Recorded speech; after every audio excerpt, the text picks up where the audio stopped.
I believe that God has a word for us this morning as we prepare. I don't want you to lose what's happening right now. I want you to, in your own heart and in your own mind right now, to just still imagine us in worship and praise unto the Lord. The goal and objective of what we want to happen in this place is for God's power to be released to do the work that He came here to do. Jesus, in His life, every step He took, everything He did, He said, this is to fulfill what the Holy Spirit is leading me to do. I must fulfill the will of the Father. The will of the Father is what the Holy Spirit desires to fulfill in this place.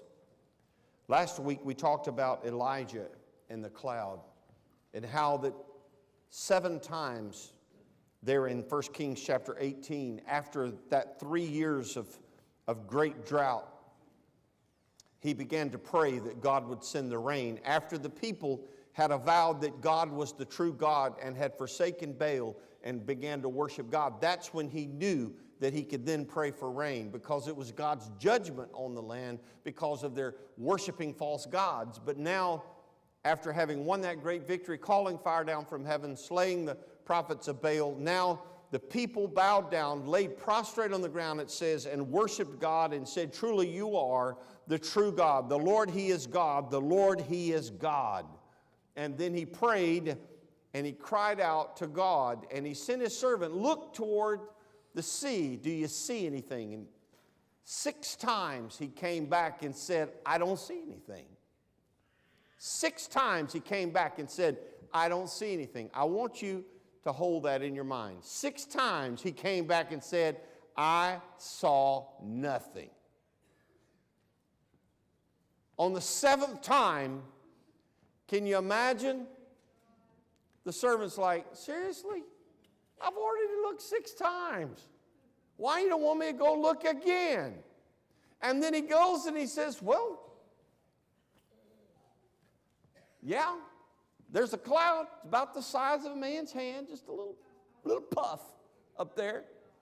There's a cloud the size of a man's hand. Elijah's head pops up and he says, you better get ready, it's fixing to rain.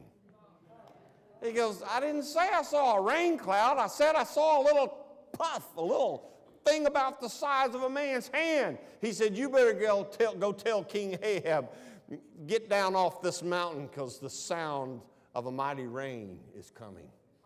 And as the servant ran and told the king, notice this, as he ran and told the king what was going to happen, what hadn't happened, but what God said was going to happen, that's when the dark clouds appeared. That's when the rain came. I want to remind you also in 2 Kings chapter 5. 2 Kings chapter 5, we find the story of the account, not the story, it's not made up, of Naaman, who was a great commander of the army of Aram. But he had come down with leprosy. And in their battles, they had acquired this little servant Jewish girl. And he was obviously, evidently, a good man, and she cared about him, and she said, look, I know you're dying of leprosy, but there is a prophet in Israel, and if you will go to Israel, there's a man of God there, and he can heal you. So he went to the king. Naaman went to the king, and he said, look, I understand there's a man in Israel that can heal me. So the king of Aram sent a letter to the king of Israel and said, I'm sending you my top man. Now you got to remember that at this time Israel was weak and this was a much more powerful king writing to a lesser king saying, I'm sending my man to you. I hear you can heal him. And the king of Israel goes, what is this? What am I going to do? He sent him down here and said, I'm supposed to heal him. I can't heal him. Now, if I don't heal him, they're going to get mad, come down here and destroy us. What am I going to do? And it says he tore his clothes because he was so distraught. Now, if you know and understand their culture, this was huge.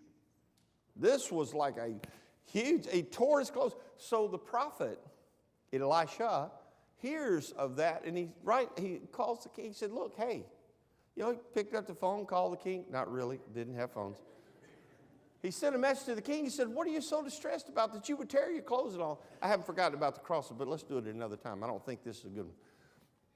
He said, look, what are you so distressed about? Just send him on down here. We'll take care of it. Now, I'm paraphrasing. I'm telling you the short version.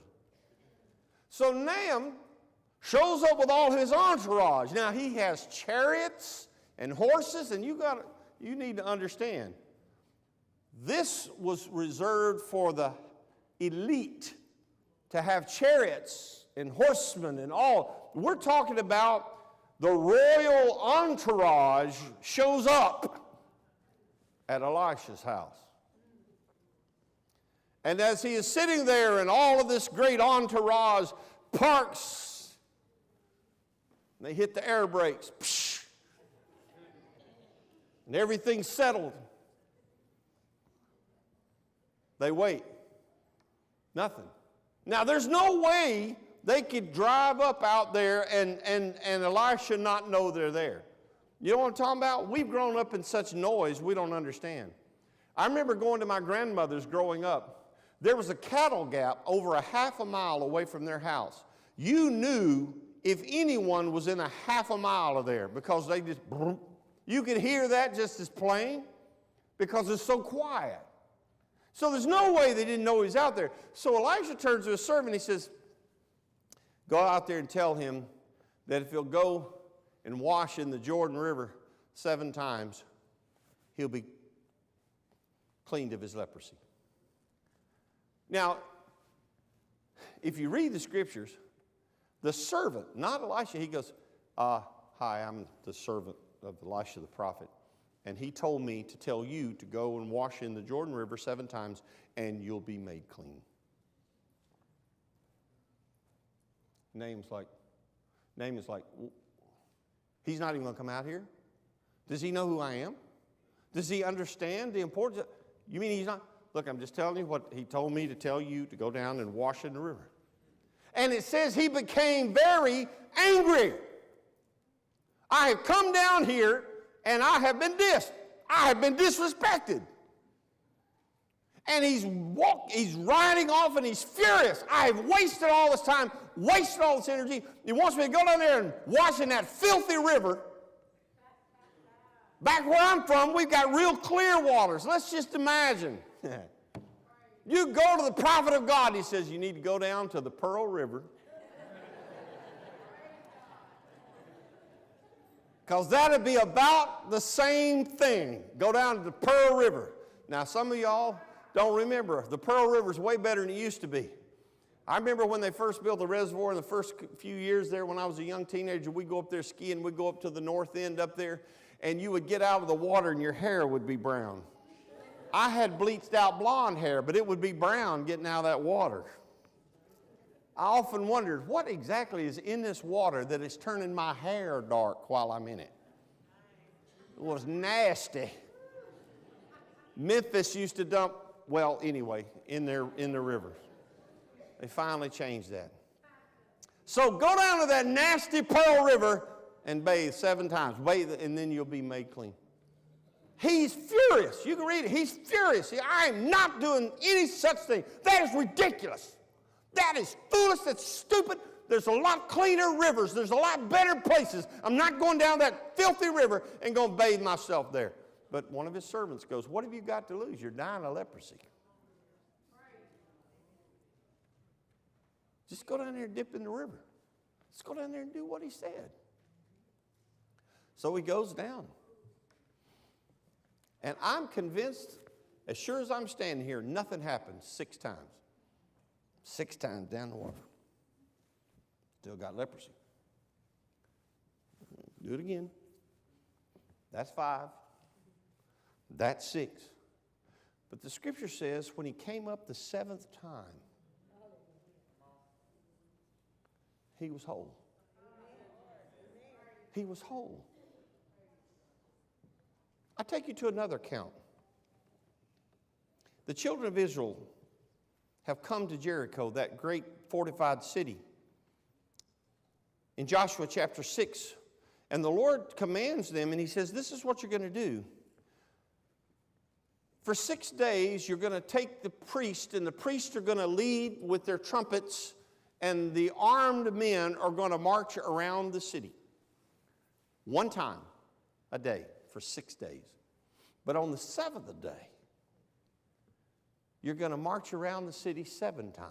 Now, you got to remember, when we're talking about Jericho, it was a very confined area. They would build a big wall around a small area that people could run into to be protected from an assault. These walls were 30 feet thick.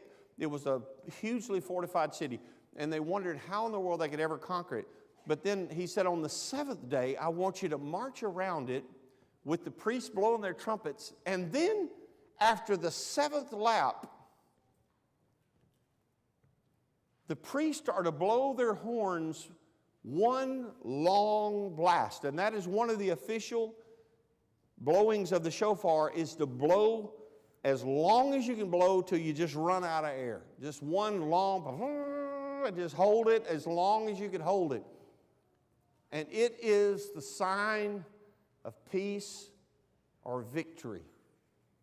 And it says at that point, then all of the army and all of Israel is to raise a loud shout unto the Lord.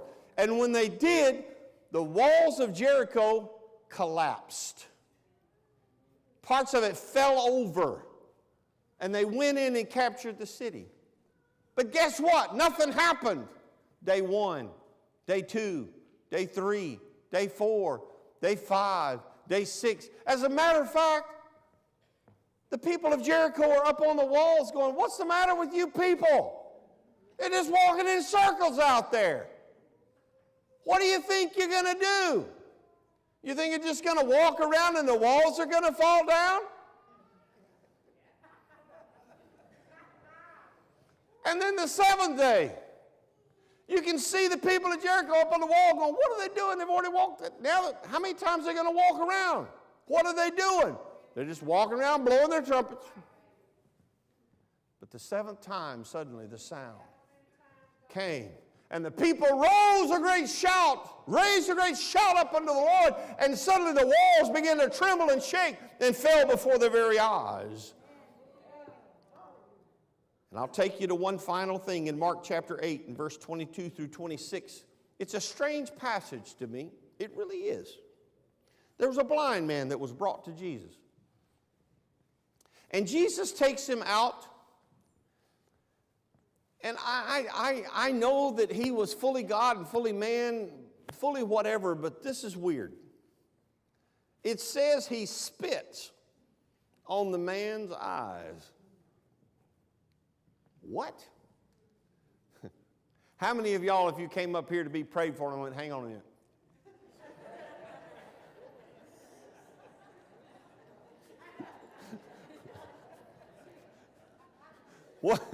What are you fixing to do? It's a good thing he was a blind man. You see, you got to remember he was blind. But let's imagine. Close your eyes with me for just a minute. And you hear this. Remember the one, the other, where he mixes it with mud? He goes, what's he doing? What's he doing? I don't know, he just spit in his hand. He took some dirt and he's making some mud. What's he going to do with that? He's fixing to put it on your eyes. What? He spit. He spits on him. And then something very interesting happens. Jesus said, what do you see? And you know what did he say? He said, I see men, but they're sort of like trees. They're kind of fuzzy. They got, like they're not real distinct. It's like trees. Now, this is weird to me. It really is. Whenever did Jesus just halfway do something? And this time, he touched the man, but he wasn't whole. He said, what do you think? There again, maybe that doesn't bother you, but it kind of bugged me. I've always thought, well, why would he do that? Why would he just heal him all the way? Was it a matter of that man's faith? I know that it wasn't a matter of Jesus' faith, but he didn't heal him completely. But it says, then he put his hands on him again, and he touched his eyes, and then his sight was completely restored. And he saw clearly. I said, Pastor, where in the world are you going with this? This is where I'm going. There's some of you here today. you're on the 6th lap. If you're on lap number 5, you're on lap number 6.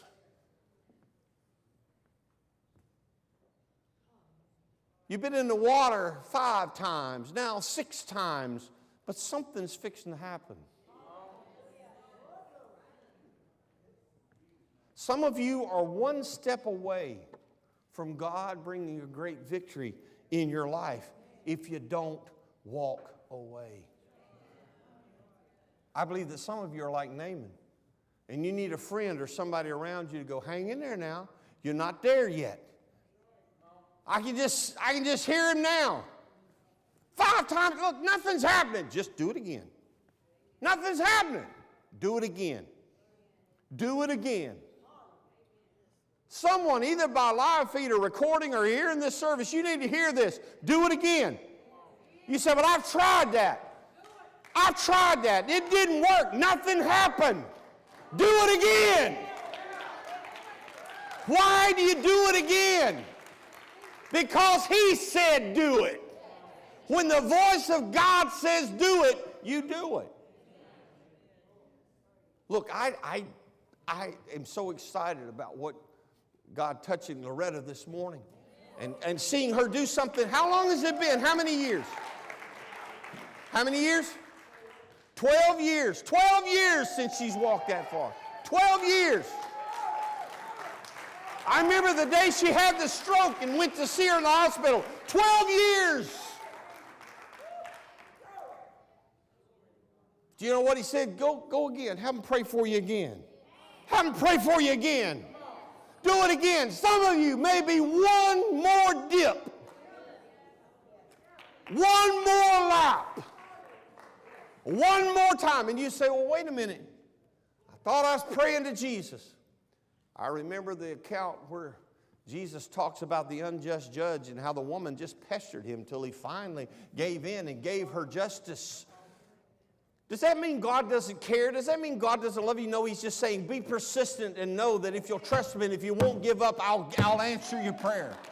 Some of you are one prayer away from God answering what is the cry of your heart. I want you to know this morning that some of you, the kingdom of heaven is near.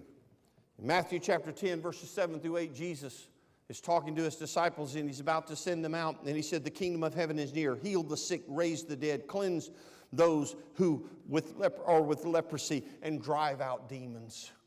Friends, you see, when the kingdom is near, when the King is near, when the King is near. You see, the kingdom is wherever the King is. And when the King is here, the kingdom is here. When the King is near, the kingdom is near.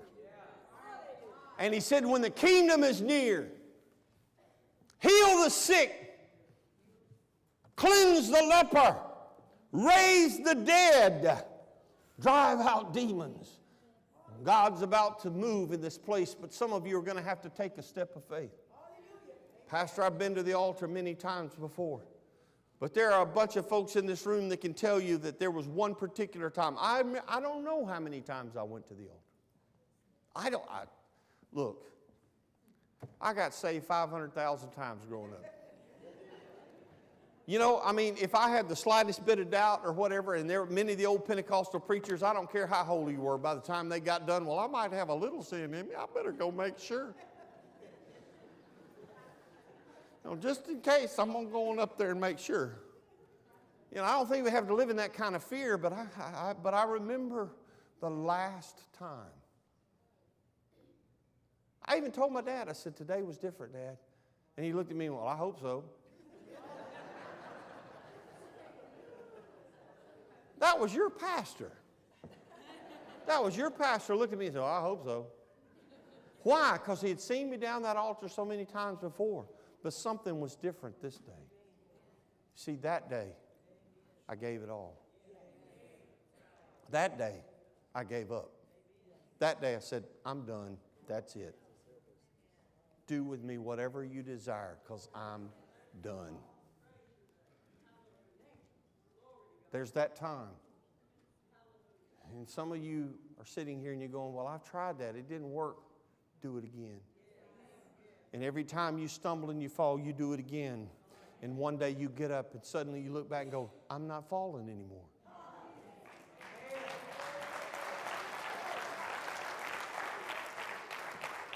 I'm not falling anymore. If you'd start that music this morning, Ben, friends, I want to tell you something. I don't care how many times you've been around the wall. I don't care how many times you've been in the water.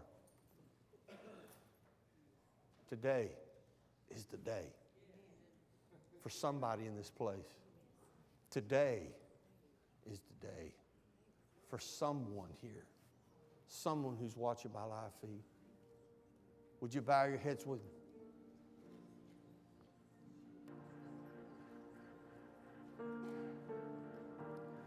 God's calling you.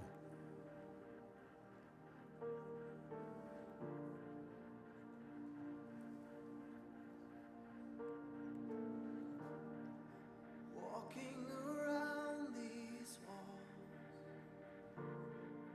I thought by now they'd fall, but you have never failed me yet. Somebody, God's calling you. Come on. Waiting for change. But I've been to the altar before, Pastor. Today's different. Today could be that day. God is calling. Muster whatever you got left in you. Say one more time, I'm coming, God. I still see men as trees. I haven't got it yet.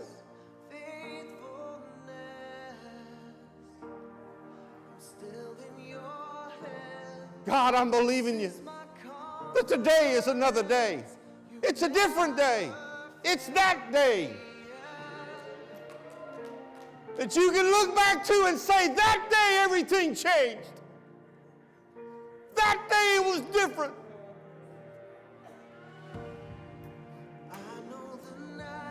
Come on. Somebody. God's pleading with you. He's calling you. Don't give up. One more time. One more time.